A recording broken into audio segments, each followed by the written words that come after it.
Right. அடுத்த விஷயம் என்னன்னு சொன்னால் தெரியும் ஹைட்ரோகிராஃப்னா ஏற்கனவே சொன்னேன் flow rate variation with time, அதாவது டிஸ்சார்ஜ் கியூக்கும் டைமுக்கு இடையிலான கிராஃப். சரி, இப்போ ஹைட்ரோகிராஃப் இல்லை டி ஓண்டு வந்து இந்த இதுங்கிறது ரெயின்ஃபால் இன்டென்சிட்டிக்கு வைஏஜில் என்ன இருக்குதுன்னு சொன்னால் ரெயின்ஃபால் இன்டென்சிட்டி அதில் யூனிட்டை பார்க்கணும் சென்டிமீட்டரின் கீழ் மணித்தியால் அவர். சரியா, அப்போ ரெயின்ஃபால் இன்டென்சிட்டி அதோட யூனிட்டை பார்த்துக்கொள்ளுங்க சென்டிமீட்டரின் கீழ் மணித்தியால். ரெயின்ஃபால் இன்டென்சிட்டிக்கும் டைமுக்கு இடையில வரையப்படுறது தான் இந்த ஹைட்டோகிராஃப். சரியே, அப்போ இது ரெண்டுக்கு இடையிலான வேறுபாடு வழங்கணும். அப்போ இதில் இந்த ஹைட்டோகிராஃப்லேருந்து ஒரு முடிவெடுக்கலாம், ஒரு விஷயத்தை கண்டுபிடிக்கலாம். அதே போல் ஹைட்ரோகிராஃப்லேருந்து ஒரு விஷயத்தை கண்டுபிடிக்கலாம். ஹைட்டோகிராஃப்லேருந்து இப்போ உதாரணத்துக்கு ஹைட்டோகிராஃப்லேருந்து அவன் தாரத்தை இப்போ ரெயின்ஃபால்ற தரவுகள் நமக்கு தெரிஞ்சிச்சுன்னு சொன்னான்.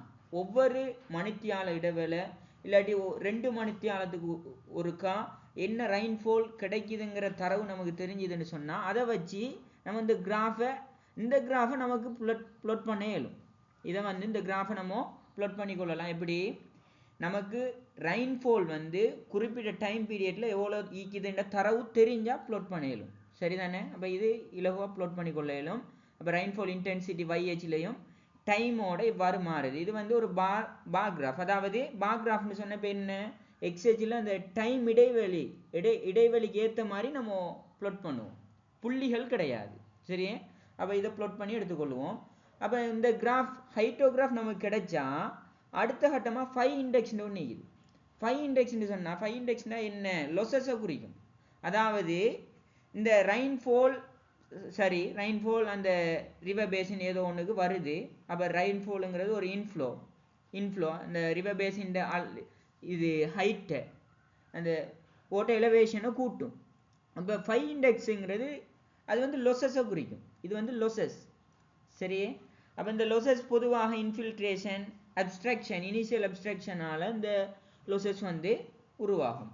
அப்போ நம்ம 5 இண்டெக்ஸ் தெரிஞ்சால் இந்த கிராஃப்ல இருந்து இதான் முக்கியமான விஷயம். இந்த கிராஃபை ப்ளொட் பண்ணுற எல்லாரும் ப்ளொட் பண்ணுங்க. சரியே, அந்த தரவுகள் நமக்கு டேட்டா கிடைச்சிதுன்னு சொன்னால் ப்ளொட் பண்ணி கொள்ளலாம். இப்போ நான் எக்ஸாம்பிள் ஒன்று செய்வேன்.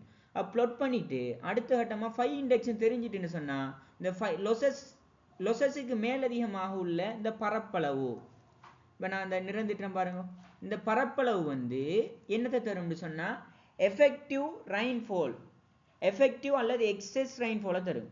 இந்த இஆர்ஹெச்னு சொல்கிறது இதை நீங்கள் நோட் பண்ணிக்கொள்ளுங்க. எஃபெக்டிவ் ரெயின்ஃபால் அல்லது எக்ஸஸ் ரெயின்ஃபால் ஆஃப் ஹைட்ரோகிராஃப்னு சொல்கிறது இந்த பரப்பளவு. இந்த 5 இண்டெக்ஸுக்கு மேலே உள்ள பரப்பளவு. 5 இண்டெக்ஸ்ட யூனிட் எப்படிக்கும், அதுவும் சென்டிமீட்டரின் கீழ் மணித்தியாலம் அவர். அப்போ இதுக்கு மேலே உள்ள அந்த பரப்பளவு எஃபெக்டிவ் ரெயின்ஃபால் அல்லது எக்ஸஸ் ரெயின்ஃபால் ஹைட்ரோகிராஃப்னு சொல்கிறது. அப்போ இந்த பரப்பளவை நம்ம கண்டுபிடிக்கலாம். சரிதானே, கேள்வி செய்ய போகிறோம். இப்போ இது முதலாவது விஷயம் விளங்கணும். இந்த ஹைட்ரோகிராஃபில் முதலாவது விஷயம் விளங்கணும். இந்த 5 இண்டெக்ஸ்ன்னு சொல்கிறது லொசஸ். அந்த லொசஸுக்கு மேலதிகமாக வாரதெல்லாம் எஃபெக்டிவ் அல்லது எக்ஸஸ் ரெயின்ஃபால் சொல்கிறது. அதை தான் இஆர்ஹெச்னு சொல்லுவோம். அப்போ இந்த ஹைட்ரோகிராஃப்லேருந்து நம்ம கண்டுபிடிக்கிற விஷயம் இஆர்ஹெச். கீழே போட்டிக்கிறேன், சுருக்கமாக போட்டிக்கிறேன். அடுத்து ஹைட்ரோகிராஃப், இதில் டி வருது. இந்த ஹைட்ரோகிராஃப்னா கியூ வர்சஸ் டி கிராஃப். அப்போ இதில் நமக்கு ஸ்ட்ரீம் ஃப்ளோ டயக்ராம் இப்படி வருதுன்னு சொன்னால் நமக்கு தெரியும் இந்த பாயிண்ட்லேருந்து இந்த பேஸ் ஃப்ளோ இந்த துண்டோட முடியும். ஏற்கனவே 2வது வீடியோவில் சொன்னேன். ஸோ இந்த பேஸ் ஃப்ளோ இந்த லைன் வந்து டிரெக்ட் ரன் ஆஃப், இது இந்த லைனுக்கு மேலே உள்ளது டிரெக்ட் ரன் ஆஃபும் கீழே உள்ளது பேஸ் ஃப்ளோவாகவும் இருக்கும். ஸோ நம்ம இதில் இருந்து என்ன முடிவெடுக்கலாம்னு சொன்னால் அந்த டிரெக்ட் ரன் ஆஃபை கண்டுபிடிக்கணுமாக இருந்தால் மொத்த ஸ்ட்ரீம் ஃப்ளோலேருந்து இந்த பேஸ் ஃப்ளோவை கழிச்சோன்னு சொன்னால் மொத்த டிரெக்ட் ரன் ஆஃப் வரும். அப்போ இந்த ஹைட்ரோகிராஃப்லேருந்து என்ன முடிவெடுக்கலாம்னு சொன்னால் டிஆர்ஹெச்சை கண்டுபிடிக்கலாம்.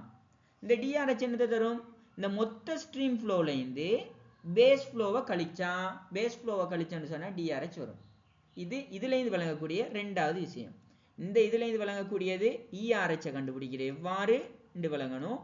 இந்த கிராஃப்லேருந்து டிஆர்ஹெச் எவ்வாறு கண்டுபிடிக்கிறதுன்னு விளங்கணும். இந்த டிஆர்ஹெச் நான் மொத்த ஸ்ட்ரீம்லேருந்து இந்த பேஸை கழிச்சா மேலே உள்ளது டிரெக்ட் ரன் ஆஃப் ஆக இருக்க போகுது. இப்போ அவன் என்ன செய்யறான்னு சொன்னால் இந்த ஹைட்ரோகிராஃபையும் ஒரே கிராஃப்ல plot பண்றான். நம்ம plot பண்ண தேவையில்லை, அவன் சொன்ன முடிவை எடுத்துக்கொண்டா போதுமானது. plot பண்ணி சில முடிவுகள் எக்ஸ்பெரிமெண்ட் முடிவு ஒன்று சொல்றான். என்ன முடிவுன்னு சொன்னால், இதுல முதலாவது விஷயம் ERH கண்டுபிடிப்போம். இந்த 5 இண்டெக்ஸுக்கு மேலதிகமாக உள்ளதெல்லாம் ERH ஆக இருக்கும். இதுல வந்து பேஸ் ஃப்ளோவை கழிக்கிற நேரம் மேல உள்ள இந்த பரப்பளவு direct runoff ஆக இருக்க போகுது. இதுல எந்த பரப்பளவு ERH ஆக இருக்க போகுது, இதுல எந்த பரப்பளவு DRH ஆக இருக்க போகுது. இது முதலாவது விளங்கணும். இது இந்த கிராஃப்ல இருந்து விளங்கக்கூடிய விஷயம். ரைட்டா? ரைட். இப்போ இது ரெண்டையும் ஒரே கிராஃப்ல ஒரே இதுல plot பண்ற நேரம், இந்த plot பண்ணி அவன் சில முடிவுகளின்படி, அவன் செஞ்ச ஆய்வுகளின்படி ஒரு முடிவு எடுக்கிறான். இங்க வரக்கூடிய இது ரெண்டையும் சேம் இதுல plot பண்றோம். இங்க வரக்கூடிய ERHும் என்ன, ரெயின்ஃபால் இன்டென்சிட்டிக்கும் டைமுக்கும் வரையப்படக்கூடிய ஹைட்டோகிராஃப்ல வரக்கூடிய ERHும், ERHனா என்னன்னு சொல்லிட்டேன், ERHும் இதுல வரக்கூடிய DRHும் சமனாக வருதான் இந்த முடிவு எடுக்கிறான். இவ்வளவுதான் தியரி. அப்ப இந்த தியரியை வழங்கினா சரி. இந்த தியரியோட சுருக்கம், இதுல இந்த ERH எவ்வாறு கண்டுபிடிக்கிற இந்த நிறந்திட்டப்பட்ட பகுதி, இதுல இந்த DRH எவ்வாறு கண்டுபிடிக்கிற நிறந்திட்டப்பட்ட பகுதி, இது ரெண்டையும் பரிசோதனை ஒரே கிராஃப்ல plot பண்ணி ஒரு பரிசோதனை முடிவு ஒன்று எடுக்கிறான். இங்கேருந்து வரக்கூடிய ERHும் இங்கேருந்து வரக்கூடிய DRHும் சமனா. இவ்வளவுதான் தியரி. இப்ப நான் நேரடியாக கேள்விக்கு போகலாம். ரைட். இப்ப கேள்வியை பாருங்க, நேரடியா நான் கேள்விக்கே வாரேன். இப்ப எக்ஸாம்பிள் 3 நம்ம ஏற்கனவே எக்ஸாம்பிள் 1 எக்ஸாம்பிள் 2 அதுக்கு தேவையான விஷயங்கள்லாம் சொன்னோம். அதே போல எக்ஸாம்பிள் 3 அதுக்கு தேவையான விஷயங்களை சொல்லி போட்டு தான் இப்ப கேள்விக்கு போக போறேன். இப்ப இதுல கேள்வியை பாருங்க, a storm over a catchment of 5000 kilometre வர்க்கம். அப்ப என்ன தரவுகள் சொல்றாங்கிறத எடுத்துக்கொள்வோம். நான் முழுசா செய்ய போறது இல்லை, ஆனா எப்படி செய்ய போறதுங்கிறத சொல்லி தரப்போறேன், நீங்க பேக் பண்ணி கொள்ளலாம். ஸோ இந்த catchment ஏரியா தந்திக்கிறான் 5000 கிலோமீட்டர் வர்க்கம். டியூரேஷன், அந்த 5000 கிலோமீட்டர் வர்க்கம் உள்ள அந்த ஸ்ட்ரோம் ஓவர் இந்த catchment 14 மணித்தியாலத்துல என்ன ரெயின்ஃபால் வருதுங்கிறத அவன் என்ன செய்யறான், கால்குலேட் பண்ணி ஒரு டேட்டா ஒன்று எடுத்து வச்சுக்கிறான். அந்த டேட்டா தான் கீழே டேபிள்ல தரப்படுகிறது. The mass curve of rainfall of storm is given below. சரியா? அப்ப இதுல டைம் தர கீழே மேல டைமோட ரெயின்ஃபால் எவ்வாறு சேஞ்ச் ஆகுதுங்கிறது இந்த டேட்டா தரப்படுகிறது. இப்ப டேட்டா தெரிஞ்சா நம்ம ஹைட்டோகிராஃபை கீழே ஏழுமா எழுதா, ஹைட்டோகிராஃப்லாம் வேலை. சரியா?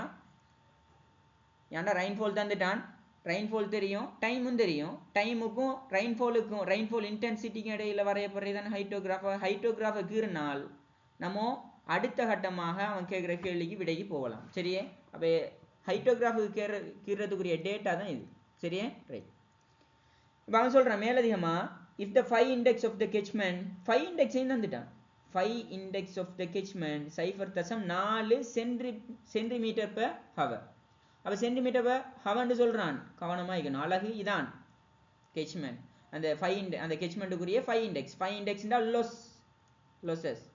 Determine the effective rainfall. effective rainfall ERH கண்டுபிடிக்கணுமாக இருந்தால், தொடர்ந்து கேள்வி கேட்கிறான், ERH கண்டுபிடிக்கணுமா இருந்தால் நான் முதலாவது விஷயம் சொன்னேன், ஹைட்டோகிராஃப்ல இருந்து நம்ம 5 இண்டெக்ஸுக்கு மேல உள்ள பரப்பளவு ERH தரும்னு சொன்னேன். சரியே?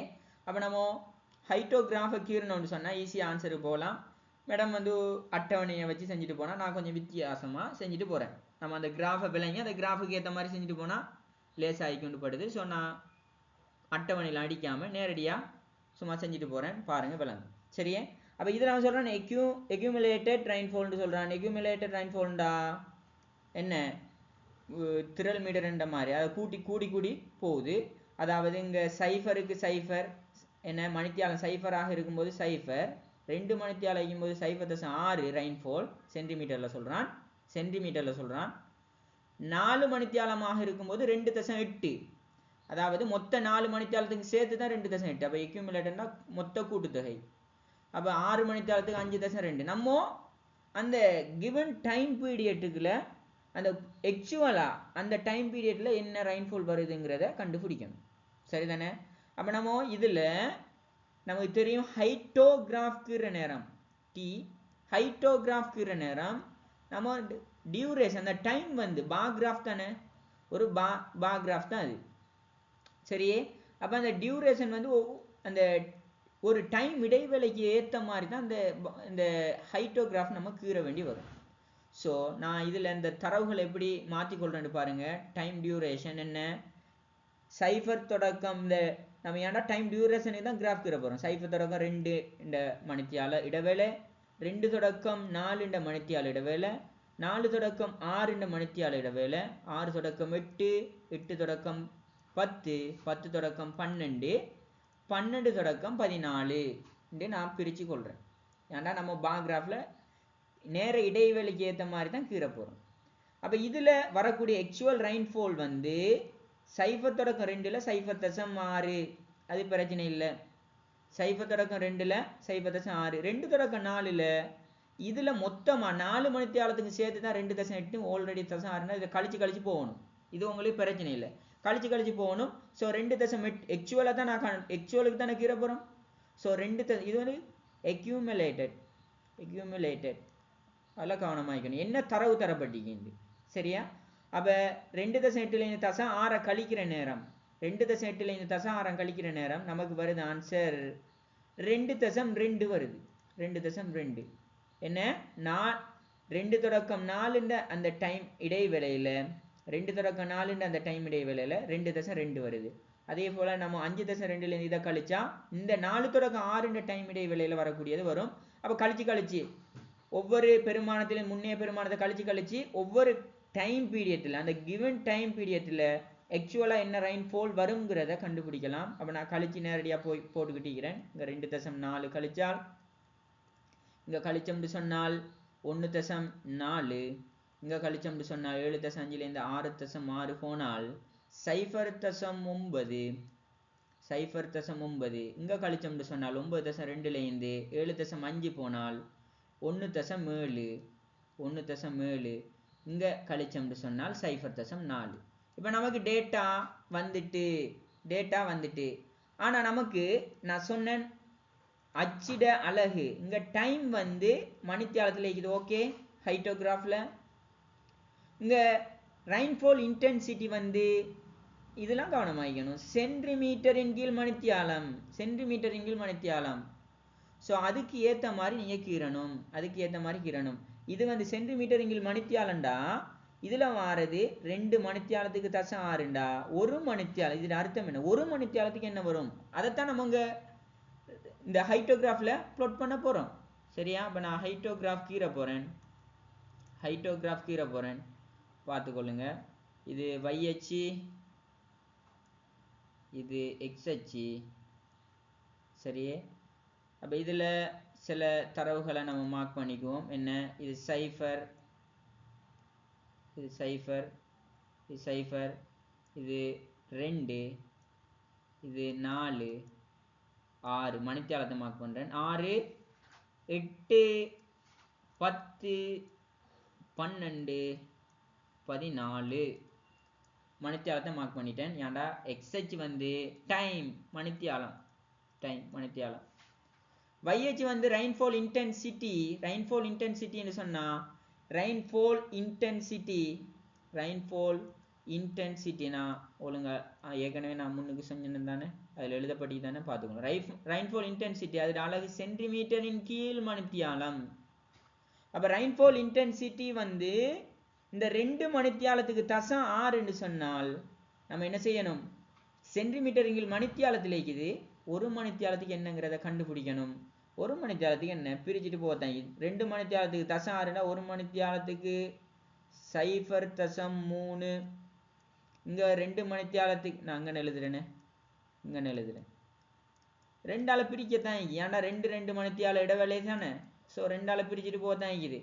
2 மணித்தியாலத்துக்கு 0.6, 1 மணித்தியாலத்துக்கு 0.3, இங்கே 1 மணித்தியாலத்துக்கு 1.1, இங்கே 1 மணித்தியாலத்துக்கு 1.2, இது 1 மணித்தியாலத்துக்கு 0.7, இது 1 மணித்தியாலத்துக்கு 0.45, இது 1 மணித்தியாலத்துக்கு 0.85.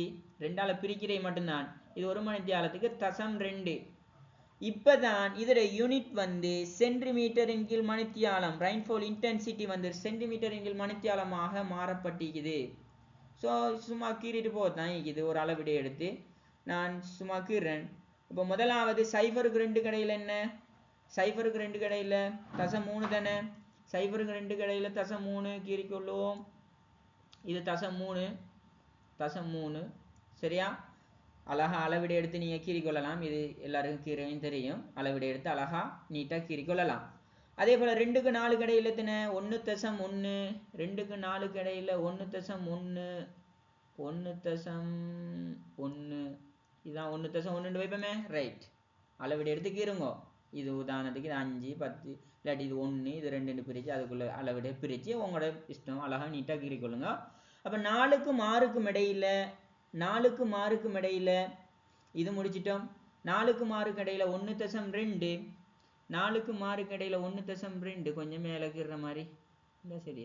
இது 1.2 1.2 6க்கும் 8க்கும் இடையில் 0.7 0.7 அதே போல 8க்கும் 10க்கும் இடையில் 0.45 0.45 இதை 0.45 கொஞ்சம் கீழே இறக்கிக்கிறோம். அதே போல் அடுத்தது வந்து 0.85 10க்கும் 12க்கும் இடையில் 0.85 என்றால் இப்படி வரும். 0.85 என்றால் இப்படி வரும் 0.85. அதே போல் 12க்கும் 14க்கும் இடையில் 9.6 என்றால் கொஞ்சம் இதுக்கு மேலே வரப்போகுது 9.6 சரியா. அப்போ நம்ம ஹைட்டோகிராஃபுக்கு இருனா இப்போ எஃபெக்டிவ் ரெயின்ஃபாலை கண்டுபிடிக்கிறது தானே நம்மளோட நோக்கம். ஸோ அதை கண்டுபிடிக்கலாம், ஈஸியாக கண்டுபிடிக்கலாம். பாருங்க, இப்போ அவன் சொல்கிறான் 5 இண்டெக்ஸ் வந்து 0.5 இண்டெக்ஸ் சொல்கிறான். நல்லாவே delete பண்ணிட்டேன். அப்போ 5 இண்டெக்ஸ் வந்து 0.4 சொல்கிறான்.